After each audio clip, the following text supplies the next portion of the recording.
Hello guys, so welcome back ulit sa ating channel Stock Play at ngayon po ay mag-update tayo about sa mga top trending stocks sa PSE, and of course don't forget to subscribe sa ating channel Stock Play and pakipress na rin yung notification bell para palagi po kayo ma-update at ma-notify sa mga bagong videos na i-upload natin.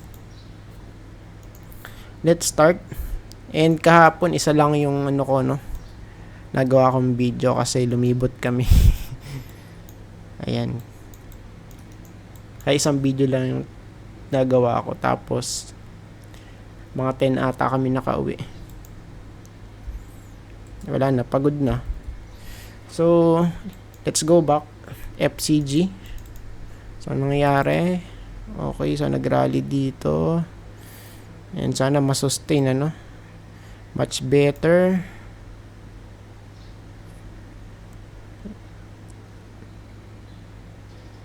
So, for me, dito pwede mag-rally. 0.8, Ayan. So, since hindi pa naman overbought, so still pwede pa to mag-rally, guys. Not overbought. Then yung ating stochastic is nasa baba pa. No? Goods to. Why? Because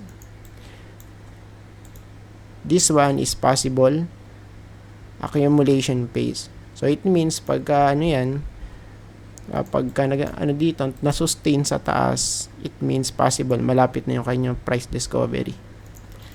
And so far, goods. Ayan. And next one is Converge. Check natin. Converge. So, alas pare-pareha sila, Pero itong si Converge is nauna na to Nag-breakout na siya sa accumulation phase, guys. Ito yung sinasabi natin, dapat may confirmation pagka patalbog-talbog, then boom, throwback, then push. Ayan. So, typical setup, pag breakout, ayan. And since nasa resistance to, tingnan natin kung hanggang saan, then maybe siguro magkaroon pa tayo na pullback rito. Ayan. Pero for the meantime, still bullish. Yeah. Pero pagka bibili kayo, wag. Why? Because nasa resistance na, So, pwede pa tong pag-rally hanggang 11.4.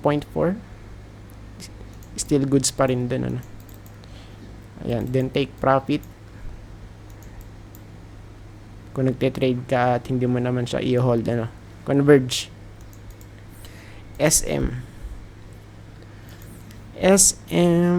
Nalaglag na ang SM. Ayan. And of course, kung kayo ay position trader, so dapat ang tingin muna sa sa higher time frame like this one, SM. So, channel to, guys. Downtrend channel. So, it means hanggat walang breakout, yung magiging bearish pagka ganyan. Pero for now, since nung pandemic, 2020, 2017 actually una Ayun, pandemic, 2022, 2023, and right now, retest, So, it means pwede pa itong bumagsak as low as 785, or kung titingnan natin dito based sa kanyang channel, guys, we have here 1, tapos eto nga fake out, naging shake out to, guys, we have 3 and 4. So pagka hindi pa nag-hold dito, guys, ayan, malapit sa 800, so it means pwede tayong malaglag as low as below 700. Ayan, kasi channel 2 Ayan. So, ito po yung nakikita natin for SM, Next one is AEV. Ayan. So, for AEV, nasa support na rin to, guys. Support din. Kung iti-check natin yung kanyang candlestick, ayan, sa daily, nag-breakout na. Okay, no? Oops, breakout na yan guys for AEV. Tapos may divergence. Higher low. Goods. Ayun na. So nag-play out na guys, ano? For this one, check natin saan yung resistance. So siguro balik tayo dito sa sa weekly. So based dito, ang possible resistance maybe dito guys, may mga touches na rito i-extend na lang natin, ano. So I think dito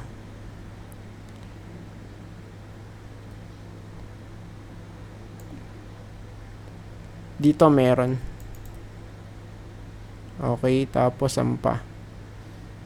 Then same here. Okay, sa area na to meron din guys resistance, no? Ayan. So tignan natin. So pinakamalapit is 39, ano? Then yung next ay sa 42, malapit. So pagka bumalik tayo dito guys, since fresh breakout, so ang typical setup dito guys pagka ganyan, so after mag breakout magkakaroon ng pullback. And yes, so for this one, not advisable pagka ganito, no? At pwede pang maging ano yan, fake out kung hindi masusustain na 200 day. Ayun, so malayo pa actually, no? Next, MEG.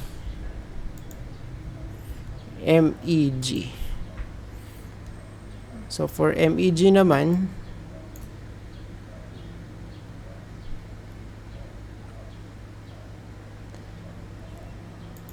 ayan, so sa weekly mas safe kung dito ayan, sa 1.73 mas safe dito guys.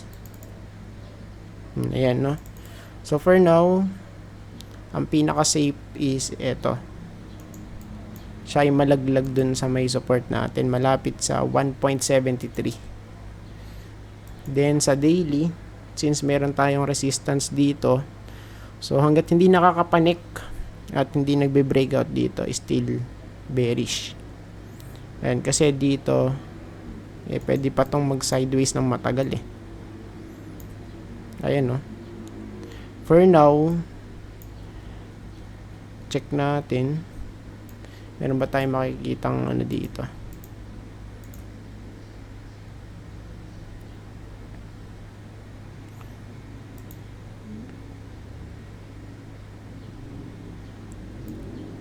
O yan. So merong mga untog rin dito guys, no? Kung titingnan natin. Ayan. So 1.8 support yan guys, ano? So tingnan natin kung magbabounce din, mag-retest dito. Ayan, sa 1.92. Okay, malapit dyan sa may resistance natin, ano? And of course, yung verdict natin dito, in my opinion, is still bearish. Ayan, no?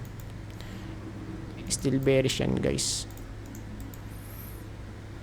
Next one is Nissin ulit. Nissin. Okay, so trending ulit to.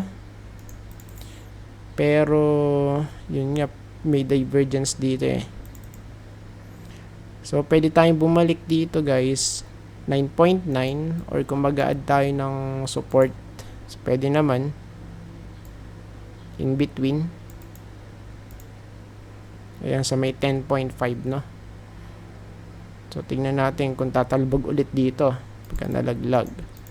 Ngayon 200 day, so malayo naman.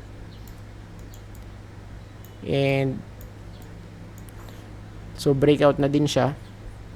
So yun nga lang, medyo medyo off siya ngayon yung kanyang itsura, no, nung chart.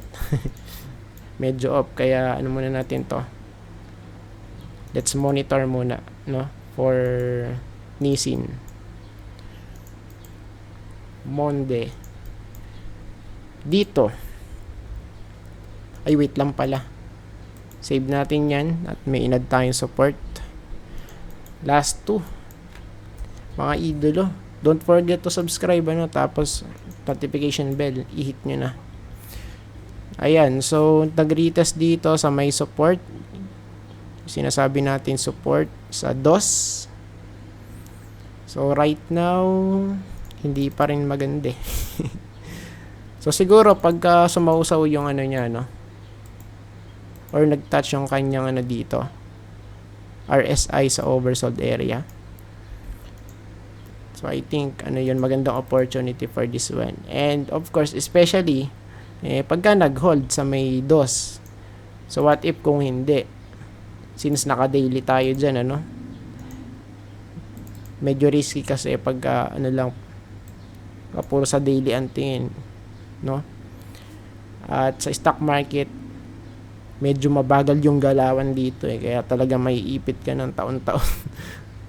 Okay, pag mali yung natin, pagkakatingin, And for this one is nasama na rin natin to sa video, yung bottom picks natin, Of course, ito pwedeng bumalik sa piso or malapit sa piso, guys, kung titignan natin yung kanyang history.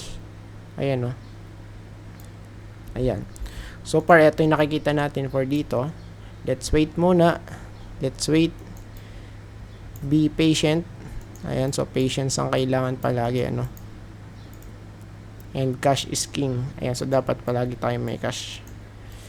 Okay, pagka may opportunity, sabakan natin kaagad, DNL. So siguro burahin natin to. Ayan. For DNL, still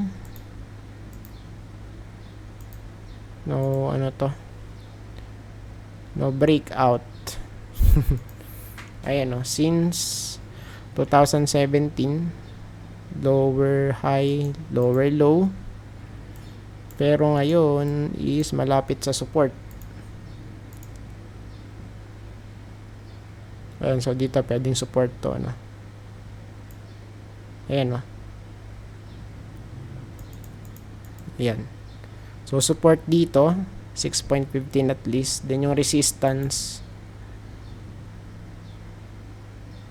ayan, so kita guys, ayan 6.9,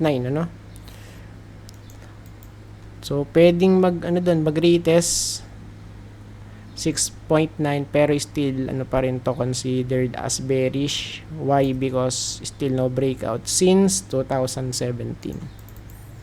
Ayan. So unless makawala tayo dyan, pwede. So for now, for me,